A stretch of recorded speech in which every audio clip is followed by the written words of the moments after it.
इस समय हमारी माता जी की तबीयत खराब, मैं स्वयं इस समय अम्बेडकर नगर के ग्राम रोशनगढ़ में, और आपको बता दूं मेरा विधानसभा अकबरपुर आता है, जहां से समाजवादी पार्टी के विधायक रामअचल राज, और मेरे यहाँ उनके गांव, उनके रामअचल के गांव चकपुरा रोशनगढ़ की दूरी मात्र 5 किलोमीटर। मैं यहाँ की स्थिति बता देता हूँ। मेरे परिवार का कुल वोट यहाँ एक गांव में दो भाइयों का 16 वोट है। 16 का 16 वोट बेलो कम से कम 10 बार आया होगा, 10 बार आया, लेके गया फॉर्म, और कतई वो कुछ नहीं है। एक भाई ने भर के सारे पे साइन करके दे दिया, 16 का 16 वोट चला गया। तो ये भ्रमित करने का काम पहली बात तो समाजवादी करे बंद। मैं जिस गांव में, इस गांव में मैं देख रहा हूँ सब गुरु संपन्न, कतई कहीं ऐसी कोई वाक्या नहीं है। लोगों के चेहरे पे मुस्कान है बढ़िया वाला, ऐसे लगता है जैसे रावण मर गया है, अब भैया राम राज का काम चल रहा है, इसलिए सब खुश है। मैं गांव की बात कर रहा हूँ, और प्रत्यक्षम किम प्रमाणम, स्वयं गांव में हूँ इस समय। मैं इसकी मौजूदा मैंने कई लोगों से बात किया, सबके हो गए हैं।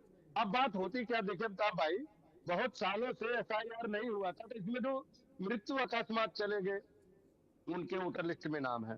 कुछ लोग हमारे यहाँ से गांव में भी, जैसे मैं यहाँ से चला कहीं और गया, उनके भी यहाँ पे थे वोट, उन लोगों को भी वोट हटाया जा रहा। अगर वो चाहे गांव में रखे, या चाहे जहाँ पे अब इस समय रह रहे वर्तमान वहां रखे।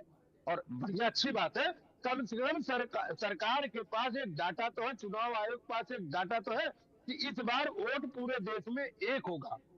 अगर दयाराम भार्गव अम्बेडकर नगर का रहने वाला है, गाजियाबाद में रहता है, तो दयाराम भार्गव का वोट अगर चाह रहा है गाजियाबाद में, तो अब गाजियाबाद में वोट होगा, वह ग्राम सभा रोशनगढ़ में नहीं होगा, ना इस बूथ में होगा, ये कतई नहीं होगा। और इससे एक प्रक्रिया और जी। समझ में आती है, ये सबसे ज्यादा जो जलालत होता था वोट डालने का, वोटर लिस्ट में लोग नाम ढूंढने जाते थे, लोगों को नाम नहीं मिलता था। किनका आ जाता था, जो लोग हैं उनका पहले आता था, जो वोटर डालने वाला होता था उसका नाम नहीं मिलता था। इस एसआईआर के प्रक्रिया से जहां तक भाई मुझे समझ में आ रहा, इस बार 100% वोट, अगर वाकई में लोगों को कोई दिक्कत नहीं हुई, तो जी। उत्तर प्रदेश में 60 से 65%, 68% वोटिंग होनी है, 70% वोटिंग होने की उम्मीद मुझे लग रही है। जो भी चुनाव होगा, उसका कारण है कि 100% उन लोगों का वोट बन रहा है जो वाकई वोटर लिस्ट के लायक है, या वोट दे सकते हैं, वो या इस धरती पे है या इस जगह पे है। तो इससे जो है विपक्ष के लोगों को और तैयार होना चाहिए। और मैं तो ये कहता हूँ कि विपक्ष ये कैसे तय कर ले रहा है कि ये भाजपा का वोट है या सपा का वोट है, हमें तो यही नहीं समझ में आ रहा। मैं गाँव की बात कर रहा, तो प्रधानी लड़ना चाहे हम भाई, अभी से पोस्टर लगवाना शुरू कर दिए। मुझसे भैया बोले, भैया इस बार वोट यही डालना, हम प्रधानी लड़ रहे। मैंने कहा नहीं भैया, मैं तो गाजियाबाद में वही डालूंगा। बोले अपने परिवार के लोगों को बोल दो, वो अभी से तैयारी कर रहे हैं।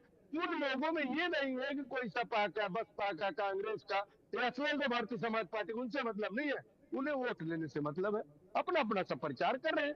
तो ठीक ये बात। जो तरीका है ना, इस तरीकों को लोग समझ नहीं पा रहे हैं।